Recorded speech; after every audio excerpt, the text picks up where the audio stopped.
waxaa maanta magaalada Woodwood lagaga dhawaaqay gudidii dhisi lahayd garoonka diyaaradaha Woodwood waxaana gudidan ku dhawaaqay odayaasha iyo waxgaradka deegaanka Woodwood oo sheegay in gudidan ay noqon doonto gudidii iyadoo loogu soo hagaagi lahaa dhismaha garoonka Woodwood dadkii madashaasi ka hadlay ayaa baaq u jeediyay dhammaan bulshada Soomaaliyeed oo ay ugu baaqeen inay ka soo qayb qaataan dhismaha garoonkan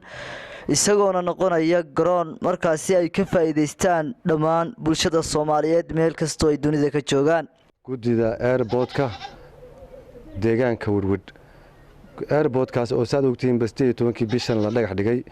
maanta oo taariikhdu 20 bisha tahayna shaqo weyn oo ballaaran laga soo qabtay taasoo ahayd in dhir yar iyo wax yar oo noocaas oo dhex yaalay laga ururiyay airportkaas oo sida ninkii injineerka ahaa ee hawshiisa gacanta ku hayay uu tilmaamay in uu yahay airport haddeertaba la isticmaali karayo oo diyaaradaha yaryar ee fudud oo dhan ay isticmaali karayaan haddana maxaan ku sheegayay waxa deegaanku markii isu yimid la isla gartay in guddi hawshiisa gacanta ku haysa oo maamusha hadday tahay dhaqaalo iyo hadday tahay wax ka qabad labadaba u sameeysa ayaa la isla qaatay gudidaas oo ka kooban 9 xubnood oo deegaanka ah gudidaasi de shaqadoodu waxa weeyaan in airportka laga bilaabo maanta shaqada ay u bilaabeen ay u socodsiiyaan ilaa ay ka dhameystiraan oo ay ka farxashaan gudidaas shaqadoodu waxa weeyaan in ay u diyaar gareeyaan inay diyaaraduhu si toos ah uga soo degi karaan ugana duuli karaan yeedhin doona haddii aan laydmo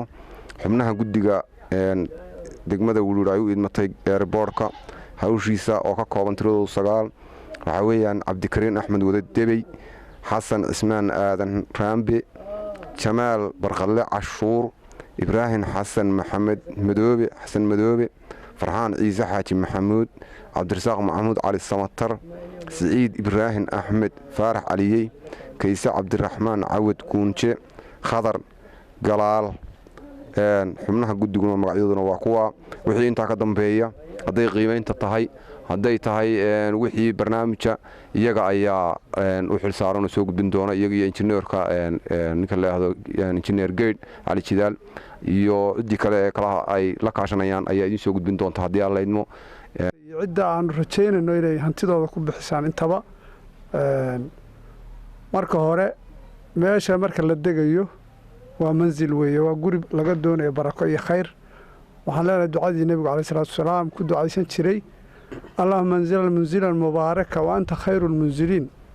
ilaahay ha nooga dhigo meeshaas airportka aan ka rabno terminaalka caalamiga ah mustaqbalka aanu ka doonano cid laga xigaana aanay jirin Soomaali weyn oo dhan u adeegi doono aanu ka rabno in ilaahay uu noqdo bagcad barakaysan oo baraka hadii ilaahay idmo dib baanu idinka soo gudbin doonaa gudigan halkan laga dhisay waa gudiga gudaha qolada dibadduna gudigeeda iyaga dhisan doona anagu taayadii gudaha ee deegaankan oo ah deegaanka area-da Woodwood weeye ma aha reero waa deegaan degan area-dan weeye waa deegaanka oo dhan weeye dadkii uu ka koobnaa weeye dadkii uu ka koobnaa qofka aan garanayn magacyada waa beelaha degan meeshan oo dhan bay ka kooban yihiin 9 xubnood sidaas aan fari lahayn assalaamu calaykum bismillaahir rahmaanir rahiim halkan aanu joognaa waa airportkii degmada Woodwood waad aragtaa shaqada ka socota insha Allah ilaahayna waxaan ka baryaynaa inuu nala garab qabto dhammaan waxaan u sheegaynaa jaaliyadaha iyo dadka danaynaya airportkan wixii maalgelina ay u heli karaan inay soo maalgeliyaan waan aragtaa ana shaqaalii waa airportka hadda hawshiisa waa wadnaa waxaan kale oo baaq u dirayaa cid kasta oo u qusayso garoonkani oo indhaha caalamka ah oo nagu arkaya deegaanka wixii u dhashay caalamka oo dhan hay'adaha dadka noo maqan ee dibadda jira ee garoonkani quseeyo anu cid gaar ah magacaabi maayo laakiin caalamka indhaha oo dhan si gaar ahaan deegaanka reer Woodwood wixii ah ama deegaanka uu quseeyo ee khaatumo ee deegaanka uu quseeyo garoonkani si kastaba ha ahaatee garoonkan ayaa noqonaya garoonkii labaad ee uu yeesho gobolka Cayn wax badan ka tari doona horumarka uu gaadhayo gobolka Cayn Sakariya Maxamed Ciise Wadani wararka telefishinka Som News Woodwood